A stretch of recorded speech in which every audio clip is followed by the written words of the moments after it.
ഹരേ കൃഷ്ണ. കണ്ണൻ്റെ ഓടക്കുഴലിലേക്ക് എല്ലാവർക്കും സ്വാഗതം. 15/3/2026 പാപമോചന ഏകാദശിയാണ്. അപ്പോൾ നമുക്ക് പാപമോചന ഏകാദശിയുടെ വ്രതകഥ കേട്ടാലോ? ഭഗവാൻ ശ്രീകൃഷ്ണൻ യുധിഷ്ഠിരനോട് പറഞ്ഞു കൊടുക്കുന്നതാണ് ഈ കഥ. പണ്ട് മേധാവി എന്നൊരു മഹർഷി ഉണ്ടായിരുന്നു. അദ്ദേഹം വലിയ ശിവഭക്തനായിരുന്നു. അദ്ദേഹം ചിത്രരഥ വനത്തിൽ താമസിച്ച് വ്രതവും ധ്യാനവും തപസ്സുമായി കാലം കഴിച്ചുകൂട്ടി. മനോഹരമായ പൂക്കളാലും ചെടികളാലും സൗരഭ്യത്താലും അലങ്കരിക്കപ്പെട്ട കാടായതുകൊണ്ട് പല അപ്സരസ്സുകളും അവിടെ നൃത്തം ചെയ്യാൻ വരുമായിരുന്നു. അവരോടൊപ്പം ഇന്ദ്രനും വരുമായിരുന്നു. ഒരിക്കൽ മേധാവി മുനിയുടെ തപസ് കണ്ട് ഈ വിധം കഠിനമായി തപസ് ചെയ്താൽ സ്വർഗം വരെ അദ്ദേഹം കീഴടക്കുമെന്ന് മനസ്സിലാക്കിയ ഇന്ദ്രൻ അപ്സരസ്സുകളുടെ സഹായത്തോടെ മേധാവി മുനിയുടെ ശ്രദ്ധ തിരിക്കാൻ ശ്രമിച്ചു. പല അപ്സരസ്സുകൾ ശ്രമിച്ചിട്ടും തീവ്രഭക്തനായിരുന്ന മുനിയുടെ തപസ്സിളക്കാൻ സാധിച്ചില്ല.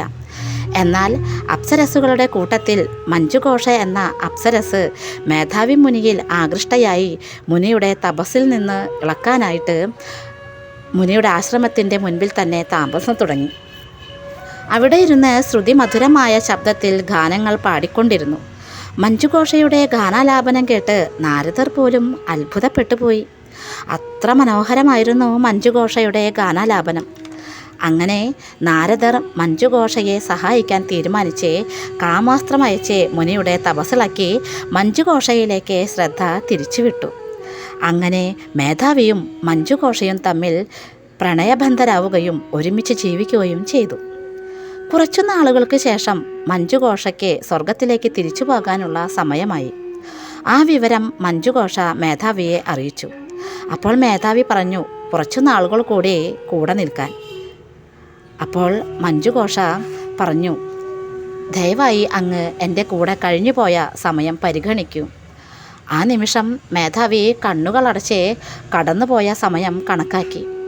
അവളോടൊപ്പം 57 വർഷങ്ങൾ കടന്നുപോയതായി അയാൾ മനസ്സിലാക്കി.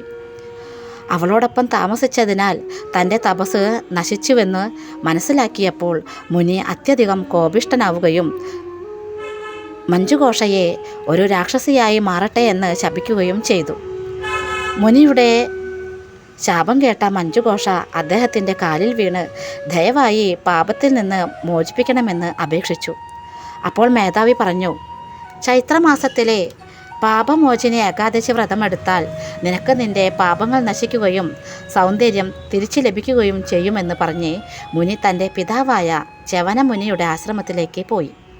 മകനെ കണ്ടപ്പോൾ ച്യവനമുനി ചോദിച്ചു, നീ എന്താണ് ചെയ്തത്? നേടിയെടുത്ത പുണ്യങ്ങളെല്ലാം നശിപ്പിച്ചില്ലേ എന്ന്.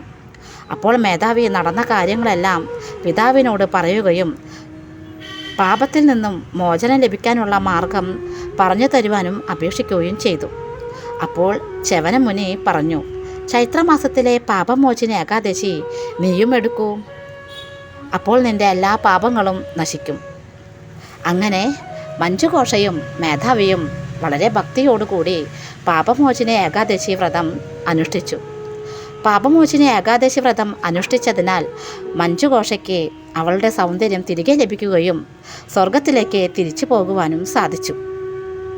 മേധാവി വ്രതമെടുത്തതിൻ്റെ ഫലമായി അദ്ദേഹത്തിൻ്റെ പാപങ്ങൾ നശിക്കുകയും വീണ്ടും തപസ് ചെയ്ത് പുണ്യങ്ങൾ ആർജിക്കുകയും ചെയ്തു.